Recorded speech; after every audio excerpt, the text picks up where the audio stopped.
Since we're wrapping up our Portal Marathon and there was only 2 games as a part of it, I thought it might be kind of fun to go over one of the side games. Originally I was going back and forth in my head if I wanted to cover one of the mods from Portal 2, like Portal Revolution or Portal Reloaded, but I ultimately decided going with the game that we're talking about today, Aperture Desk Job. The ultimate deciding factor in it was this.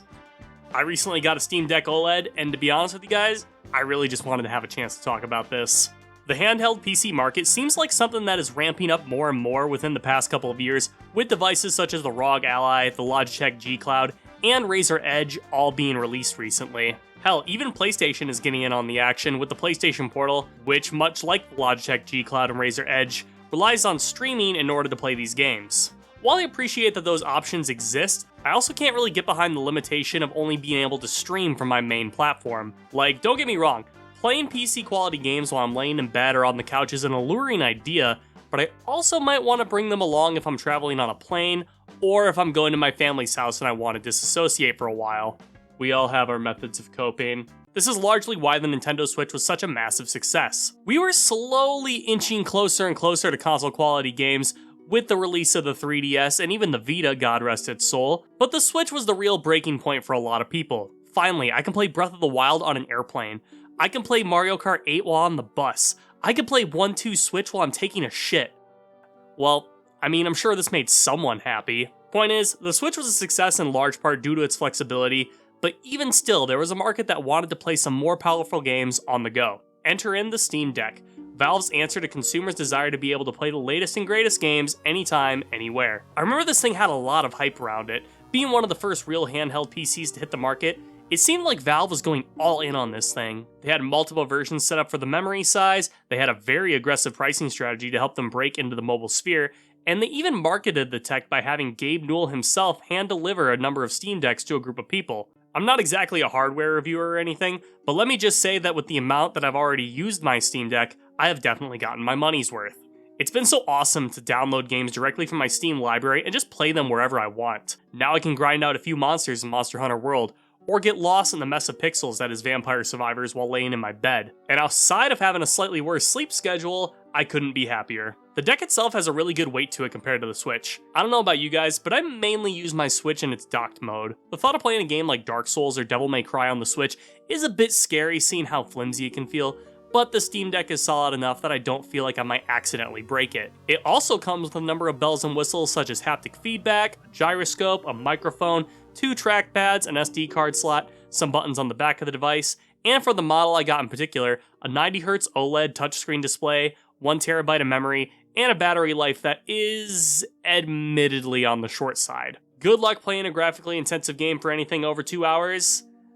This is easily the worst part about the deck for me. With the release of the new hardware, you can also expect some software to be developed to really showcase what the new tech is capable of. I'm of course talking about tech demos, which can range from being beloved games to being mostly forgotten memed on distractions. Tech demos really come in 2 flavors. The first of which are full games that display either a new technological advancement or feature. Think of games like how Star Fox 64 brought importance to the Rumble Pack, or Square's usage of CDs to make Final Fantasy VII a larger experience with full motion video, or even Skyward Sword showing off the capabilities of the Wii Motion Plus controller, for better or for worse. Then there are the tech demos that are a much smaller experience that focus solely on showing off the potential of the new tech. These are the games that most people often think of when they hear the phrase tech demo. Games like Wii Sports and Astro's Playroom get a ton of love for what they are, but then you also have things like Nintendo Land or 1-2 Switch that really only serves as a gimmick that you might try out a few times near the console's launch before never really touching them again. Look, their purpose is to really display the possibilities to consumers and developers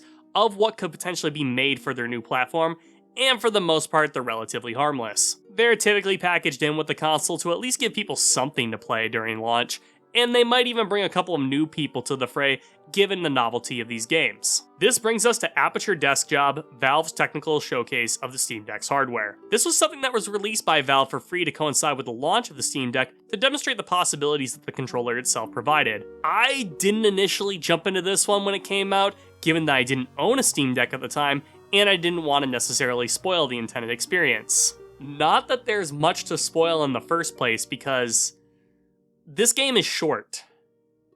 And I mean really short.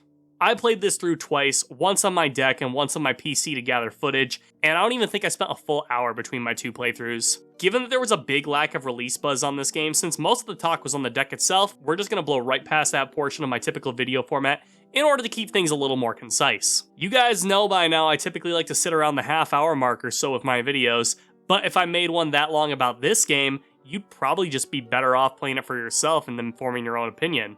So with that being said, we have a little bit to talk about today, so without further ado, this is my review of Aperture Desk Job.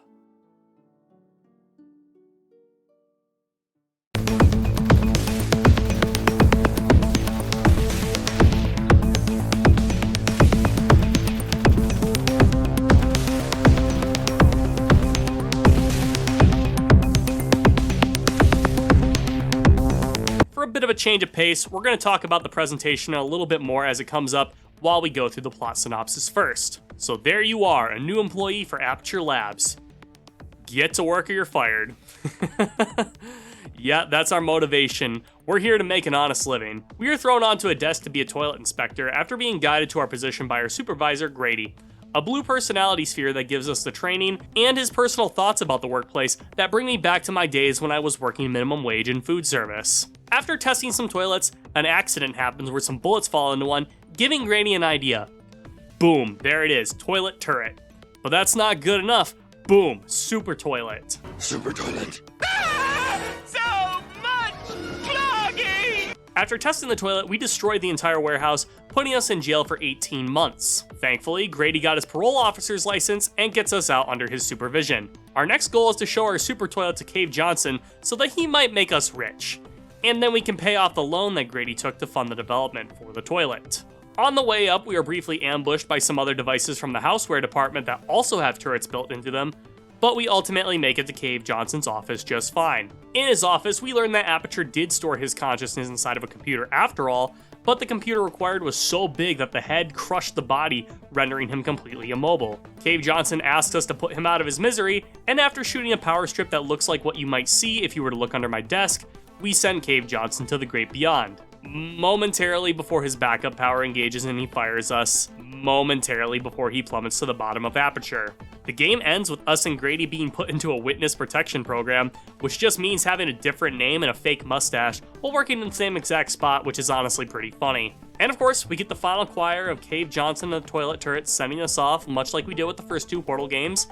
And that's pretty much all she wrote. So from my understanding, this game is non-canon to the overall Portal story, which I think is the right move considering how big of a plot point it was in Portal 2 for Cave Johnson to pass on control of Aperture to Carolyn. So with that being said, nothing here in the story really matters ultimately, but I still think it's pretty entertaining though. Definitely nothing groundbreaking or even necessary for fans of the series to experience, but it is pretty cool to see how Aperture might operate from this perspective. The performances by J.K. Simmons reprising his role as Cave Johnson and comedian Nate Bargatze as Grady are also pretty damn good. I think Grady is a really fun addition to the cast of characters from Portal, being someone who is really just a friendly face, but also has some of the funniest lines of dialogue in the series. Grady's dialogue is a good change of pace from the nihilistic or dark humor that the series is often known for, as he brings something a little bit more lighthearted and playful to the picture. Him getting the tattoo, talking about his other clients as a parole officer, and again, him telling you about the working conditions, all funny stuff. There's some other interesting things going on here too, such as the colony of praying mantises that keep reaching technological milestones, or the jail lady who sounds like the secretary from Monsters, Inc., but they really are just here to flavor things up a little bit more. The game looks pretty nice too. The animations on things such as the turrets and especially Grady are top-notch and incredibly expressive, and I do think each of these scenes have some good color selection and a ton of little visual Easter eggs that I think really add to the charm. The writing and the story here are honestly the main reason that I would recommend people check out Aperture Desk Job, because when it comes to the gameplay side, I'm not gonna lie, there's not a lot here, guys. You really have two options to play this game, either on the Steam Deck or on a controller on your PC. The Steam Deck is the intended experience full stop. It's to the point that the desk itself that you're sitting at is even modeled after the device. The game is broken up into multiple chapters, each showcasing a different feature of the device, such as the toilet checking minigame for the face buttons, the super toilet shooting gallery where you blow up the warehouse showing the rest of the buttons, the prison showcasing the incredible useful feature of having a microphone. Inmate's name is now preserved for the permanent record as... Hey, if you guys like this video, please be sure to like and subscribe, and also ring that notification bell so you always get before also showing how the on-screen keyboard and touchscreens work. And finally, the last couple of shooting galleries make use of the device's gyroscope and buttons on the underside of the deck. For what this option is, it's pretty decently fun, controls very well, and is a good showcase of how other games could use some of these features, with my personal favorite probably being the gyroscopic aiming. The other option is using a controller, which while I did in order to get footage for this video, I personally wouldn't recommend that option on an initial experience. First off, getting my controller to work was a little weird. I typically play on a wired connection and have no issue for 99% of games, but for this game, I was only able to get a controller to work by playing wirelessly, and even then I still had to do some configuration in the Steam controller settings. Nothing hard necessarily, just a little weird. You still have to use your keyboard and mouse anyway to sign your name, so it begs the question, why not just let keyboard and mouse players just use those instead of needing a controller? Secondly, it's clear that this game was 100% designed to be played on the deck, and if you are using a controller, you really are robbing yourself of what the intended experience is supposed to be. I mean, the game is fine on a controller. It's not exactly the most life-changing experience when you play it on the deck either, but the Steam Deck is just a superior way to play this, you know? My other big hang-up with this game is that there really isn't a reason to play it after your first experience. I'm not really sure why there isn't an unlockable shooting gallery or a toilet-checking minigame or anything like that, but what you see here is ultimately what you get. Kind of a missed opportunity to make this a little bit more interesting, but really, I guess it's not that big of a deal at the end of the day. Aperture Desk Labs, for what it is a good experience. Look, I'm not going to sit here and tell you need to go download it right now or anything. In fact, unless you are a Steam Deck owner or are already a Portal fan, I don't think there's much here for you and you could probably skip this. The gameplay exists only to showcase the hardware, it's incredibly short in length, and there really isn't a reason to play it through more than once. I do think the game looks really nice, especially on the OLED screen of the Steam Deck. I really like Grady as a character, and the writing is also incredibly strong, with most of the jokes hitting their mark. It's short, it's free, it's on Steam if you're interested, so it's very low commitment. I don't know, give it a try. You can definitely spend a half hour doing something worse. Well, that's all the time I have for you guys today. Thank you for watching. What was your favorite memory of Aperture Desk Job? Please be sure to leave your thoughts in the comments section down below. Hey, if you enjoyed today's video, maybe consider giving it a like and subscribing. Thank you guys again. I'll catch you in the next video.